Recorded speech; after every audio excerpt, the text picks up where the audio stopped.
There we go, a clip from Made of Stone, a documentary following the reformation of the Stone Roses, and I'm pleased to be joined by its director, Shane Meadows. Hello, Shane. Hello, how are you? I'm very good. Good to speak to you again. Yeah, nice one. Yeah, very excited to be here. How intense was this as a filmmaking process compared to some of the other movies that you've worked on? It was probably a little bit scarier because I'm everyone knows that I improvise and work without a script, but I've usually got a story of some kind. So working on a documentary, feature-length documentary, and also, I idolised the band as a kid, and they're my favourite band, of all time. So you're kind of going, I've got, obviously I've got no story to kind of work with, and I've got no idea what I'm going to make. But I kind of deep down inside myself, it was one of those jobs. It was like someone from Carlsberg had rang up and gone, what's the dream job you could imagine? And I'd have said, well, the Stone Roses get back together and they ask me to make the film. It was sort of exciting and frightening at the beginning because I didn't want to let anybody down, really. I read a newspaper piece at the weekend where it was described, I think in your words, as close to a love letter to the band. Were there pros and cons to that? Did you ever not want to probe too much or go too far because you didn't want to upset your heroes?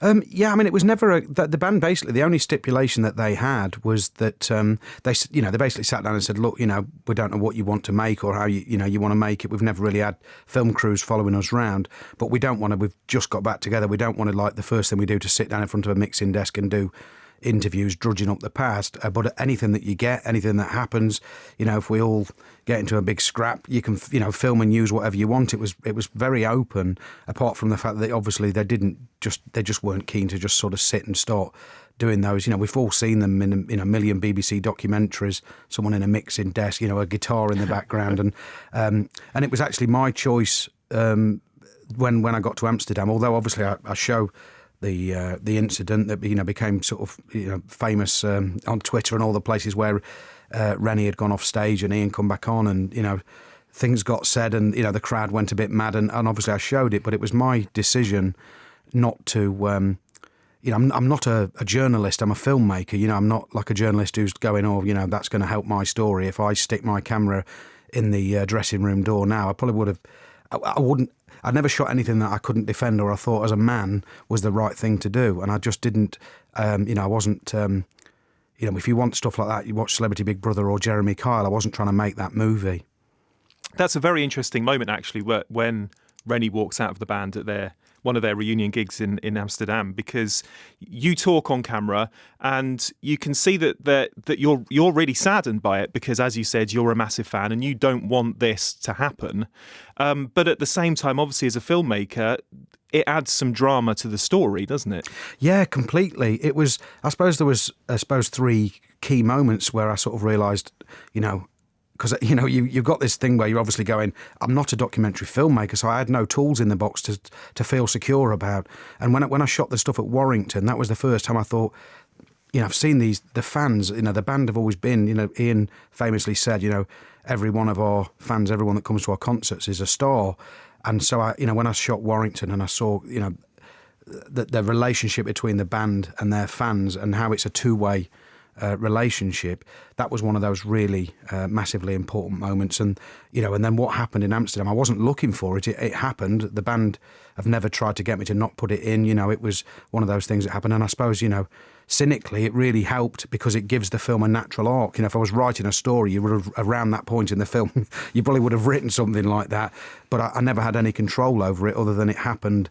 I suppose on a cynical level, it really helped to give us that sort of dip before you go to Heaton Park. As well as following the band on their reunion journey, there's also a lot of archive footage. Where did all that come from?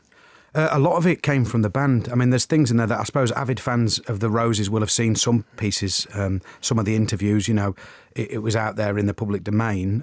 There's a lot of stuff in there that people won't have seen as well that's come directly from, either John's attic, Rennie's attic, Ian's popped round to his mum's and picked up photographs. They've been massively helpful and massively open. They know they're not going to do this again. And so it was one of those things where, there's things in there, even for people that the most avid fan who thinks they've seen everything. There's footage of them, of Ian and John going to a scooter rally that no one's ever seen. In the early 80s, there's photographs of Ian and John where Ian's on the bass. When they're in a band together, Ian's not even a singer at that point. When they look about 15 or 16, and so there's some real treasures in there, and a lot of them were given to us by the band personally. You show a great interview that first aired a couple of weeks before the first Stone Roses album came out, so it would have been 89, I guess. Yeah. And the interview is having quite a hard time with John and Ian. They're not really playing the game. But it's also a great statement of their bravado as well, isn't it? Where does that interview come from? Well, that interview, that lady had sort of charted them. I think it was like a local Manchester interviewer, and I think there was the equivalent of, I don't know what the programme itself was called, but there's like in Sheffield they have Look North, and I think it was one of these kind of programmes where the lady, she's got a local accent, and she'd interviewed them before, and it was that one again when Elephant Stone was coming out. It's quite an awkward affair. There feels like there's some history there, but I'm with you. I watched the whole 9.5 minutes of it, and I remember watching that and thinking, Gordon Bennett, if there was 10 of them, you could just put them 10 on a line and that's your film, because they're so incredible. They're so that there's a beautiful arrogance to them that I think inspired people like myself. That hey, I've not got an education, I'm come from a council house, yet like great punk bands before them and the Beatles, they if people kind of get up off the bum, do it themselves, and also they've got that cheek that the Roses had, where they're like, yeah, we are the best band in the world. If you don't think it, fine. They really truly believed in themselves, and I think it resonated with people like myself. And it wasn't long after that I was walking into colleges and starting to make short films. I don't know how direct the relationship is, but it definitely inspired me. I've already mentioned that you're in the film in certain moments. How did it feel being in front of the camera? Oh, I hated it, yeah. And I kept trying to pull them bits out. And it was one of them. I went to a first showing at Channel 4, and I thought there's these couple of little bits in there that are just literally, otherwise it won't explain how we've got where we're going. And I was thinking, I just want everyone to not like my bits, and then I can pull them out. And people were going, oh, can we have a bit more of you? Because I think it. And I was like, oh, no, please. It's like, I've not done a press up for about 4 years, so you're sort of seeing this big head wandering around. I could I don't like it. I don't think anyone likes it massively. But it ended up, I suppose, in a way, I came to realise that I'm a fan on the inside, and I'm not trying to be cool, and I'm definitely not cool. I mean, the first time I met the band at that press conference, I knew Ian from before. After the press conference, they were going back up to the room, and they sort of like this lovely thing happened where they said, look, jump in the lift with us and come up. And I stepped into the lift and I thought, this is beautiful. And then the alarm went off because I was too heavy. So like this extra one person in the lift made the alarm go off, and I had to get out and like walk up the stairs. And I sort of thought, this is kind of how this is going to go. There's some classics where I was taking the film to show to John at his house, and he lives in quite a remote place, and it's got a farm in the middle of nowhere, and I couldn't find it, and it was really icy, and I was going up this hill, and basically I was starting to slip and the wheels were spinning. It was a really tall, narrow hill, and then sort of basically started sliding backwards down the hill, and then a horse came over the top of the hill and fell over and started sliding towards the car, and I was really late and obviously mega stressed, and then I thought, I'm going to get hit in the face by a horse, and the horse slid the other way and didn't kill me. But then just at that point, because I was so hot, I wound the window down, and a Canadian goose on its way back did a poo, and it came in through the window and hit me in the face and went all over me Fred Perry. So I went to John's late thinking I was just about to get murdered by a ton animal and covered in goose poo. So whenever I tried to be cool or tried to be punctual, it just never worked. So I just decided, I'm the gaff in this. I've got no hair, they're all tall, I'll just play that guy. Was it John's house where they did a lot of the rehearsing for the comeback? No, it was a place in Warrington, sort of on the outskirts of Warrington. And there's a clip on the internet of me and Mark, the producer, just trying to find it. Every time I went there, I never went the same way twice. So it was just a place, I think, somewhere between, because they all live in slightly different parts of Manchester, or, John lives completely outside of Manchester. So I think it was one of those places where they could all meet up. Because although we see some great concert footage from the big concert in Manchester and the first concert in Warrington and all around Europe, actually those rehearsal scenes when they are in this house, they're so intimate and they're so full of joy as well. I mean, I was sort of hypnotised by Rennie's face. He just looks so mesmerised when he's on the drums, doesn't he? Yeah, that I came in. The reason that became such an important part was that when I first, we got lost, we found the barn, and then as we walked up, because we were a little bit late, they'd started playing a song they were playing, Bye Bye Badman. And as we come in through the door, I'd never seen them play live ever, so this is my first encounter, and that the hairs are standing up on the back of my neck. I'm hearing a song from my youth. They're playing it, and I go and sit next to Ian on this sofa, and I started to see what you see in the film, the interactions between themselves, the musicianship, and the sense of humour that kind of goes on within there. For a band that, obviously, when you look at those early interviews, they didn't give that part of themselves away. And I think through the rehearsals that you see, and obviously you picked up on yourself, there's a real sense of why they are so special, and why if you take one of those members out, they aren't the Stone Roses anymore. The opening scene features some shots of Ian Brown at the front of the stage, meeting the fans, and you've got Alfred Hitchcock clip over the top. How did that come about?